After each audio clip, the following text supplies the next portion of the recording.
I'm here in my capacity as a CEH researcher, and this study I'm going to present to you is part of the Openness project, and looking at assessing knowledge needs needed to take ecosystem services into account in different contexts. So just a quick bit of background. So the ecosystem services concept, as we all know, is becoming more and more influential in some areas. But in other areas, there's still scope for it to be pushed out and applied and useful. So there's a lot of attention turning to how we can kind of speed this process up, and a lot of EU projects are starting to look at this. Operas is one, and Openness is another. So Openness is using 27 case studies. It's being pushed, it's a research project, but it's engaging stakeholders through case study advisory boards. So each case study creates a case study advisory board and sort of engages with their stakeholders. So my role in this project has been to examine the knowledge needs from the perspective of stakeholders across different contexts. So the aim of this study was, as I said, to examine from the perspective of stakeholders. And in this study, we define stakeholders as including researchers, as well as the sort of practitioners and policymakers and other traditional stakeholders. So we took an open approach to this. We didn't define what we meant by knowledge. So this is what we call in social science of a grounded theory approach. So we didn't predefine what we meant by knowledge onto the stakeholders. We let them define it and explore it as they saw fit. So the idea was to provide obviously useful information for the Openness project, but also we're hoping to sort of push out and provide useful information to the wider ecosystem services community. And this kind of forum here is a great example of how we can start doing that. So quickly, what was included in this? So we covered a lot of different contexts, and this is just a quick overview of the contexts. I'm not going to go through them all, but I'm just going to highlight coastal and marine was a big omission in this study. But we actually covered a huge number of other contexts across Europe. So some of the case studies were in Europe, and some of them were outside Europe. So there was quite a range of countries as well that we included. So basically, the methods we used were focus groups and interviews.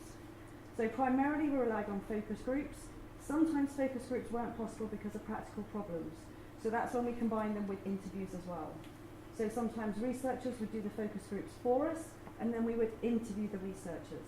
Where there wasn't stakeholder groups available, we interviewed the researchers. So it's kind of a mix of methods that we use.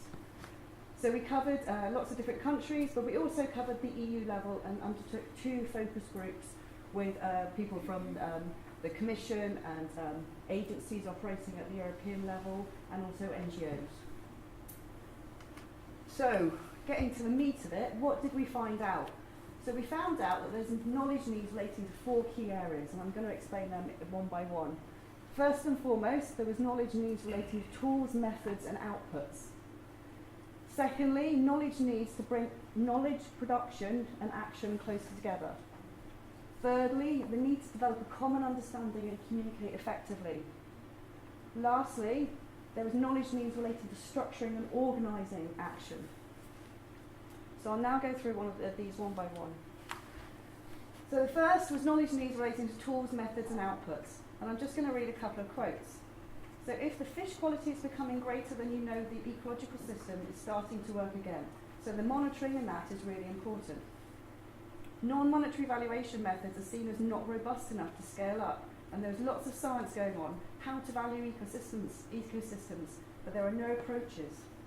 So these are some of the quotes from some of the stakeholders that we interviewed and included in our focus groups. So basically, there was a very strong need to sort of understand how to value ecosystems, understand the impacts of the different components and how they all connect together. So ecological components and social components and economic components. So how they interrelated. But actually when we dug beneath the surface, there was a real need for understanding how to do this, the clear sort of tools and processes and methods. Often these methods might exist, but some of the stakeholders weren't aware of them or felt problems with using them. So you want to be able to have tools everyone can use. So why was this important? Well, basically it's about providing an integrated view. So at the local level, often they were saying, well, we're doing cultural services, there's a real focus on cultural services and a real focus on recreation. At the EU level, they were like, oh, we've got provisioning services, there's a real focus on that.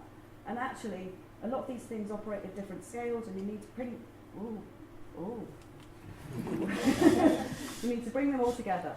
So basically, and also the regulating services, they're often analysed and assessed at a much bigger scale, whereas cultural services are analysed at a much smaller scale often. How do you connect that all together? How do you get an integrated view?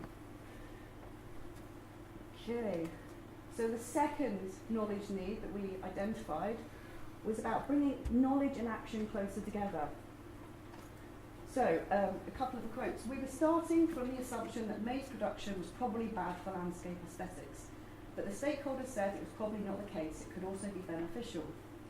Societal knowledge or local knowledge is also important knowledge to take into account if you want to make the concepts useful.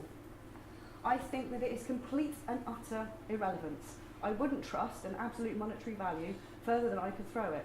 It doesn't mean anything for people on the ground. So these are just a few highlights. There are multiple quotes I could have selected, but I just tried to select a few that maybe might feed into discussions later on. But basically what we realised from the data is that there's a need, a real push at the EU level and at local and regional levels for different types of knowledge to come in and different perspectives. The type of stakeholders that were engaged, there was often quite a diverse range of stakeholders engaged in these case studies, but often there was local people missing, local businesses. There's often engagement between local authorities and research institutes, but it's taking that to another level really and getting other wider groups involved.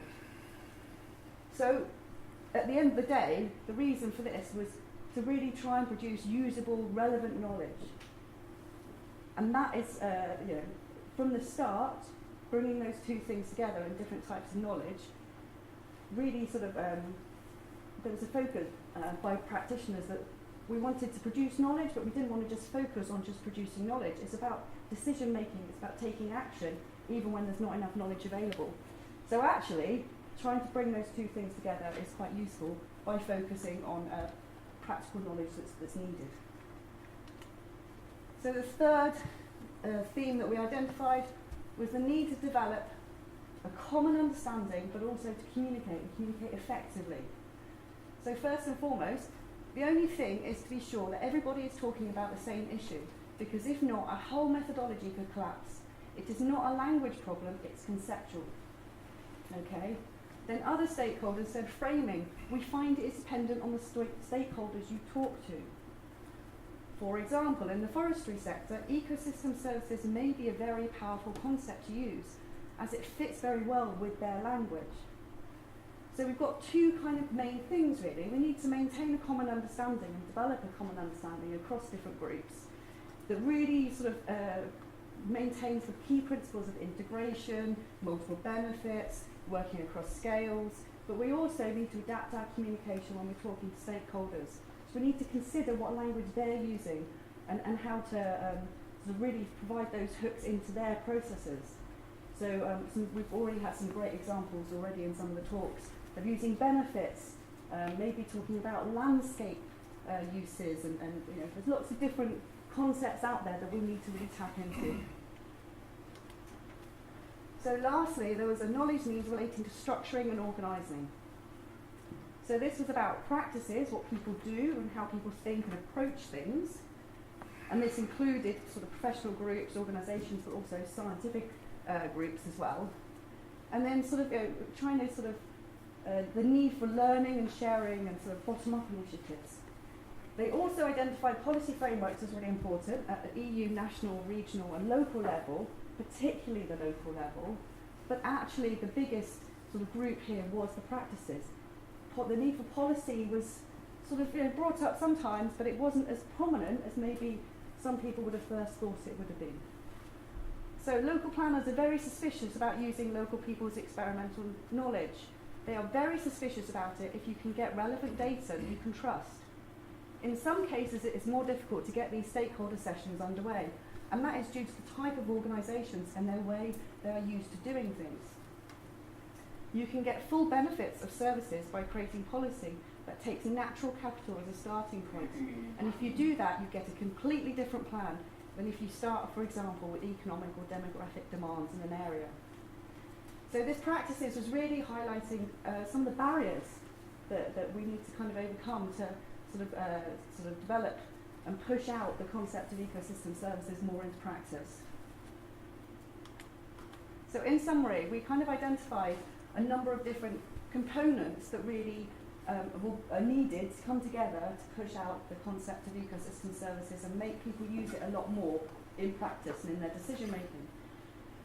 So we have communication and common understanding, and this starts really before the processes. You can start this communication and developing a common understanding to get people to the table to start talking. It's not just getting them at the table and then start talking. It's about really sort of communicating ideas beforehand. You need clear and simple tools, but they can also be used to communicate and help to convey information, to also to help gather information from people. And ultimately what you're looking for is usable practical knowledge that can then potentially be used in action and then hopefully feed into learning for all of us, not just in the science community, but learning by policymakers, by practitioners, etc. Practices can help and hinder the process. And so policy frameworks also can help structure things, but actually it's the practices that are really important. So in conclusion, this study highlighted knowledge products, which we would sort of say is known unknowns, the kind of tools, the values that we need, the need to understand connections between different parts of the system. But this is quite a narrow view of knowledge and needs, really. So actually what the stakeholders were identifying was the need for knowledge processes, much wider. And this is kind of what we call as sort of multi-stakeholder co-production processes, where you get researchers and you get practitioners and policymakers together to equally share information and come up with joint ideas, produce knowledge together, and then implement it together. So this focus on knowledge processes can actually be useful for a wide range of different contexts. It can be more open to the whole unknown unknowns concept. We don't know everything. That's the exciting thing about science and research, is discovering new things. And we mustn't forget that we need to be open and create processes that allow new information to come in. So basically, knowledge and decision making is interconnected. We're all knowledge creators, we all have knowledge, we all use knowledge, and we're all decision makers. So we really need to work together throughout processes.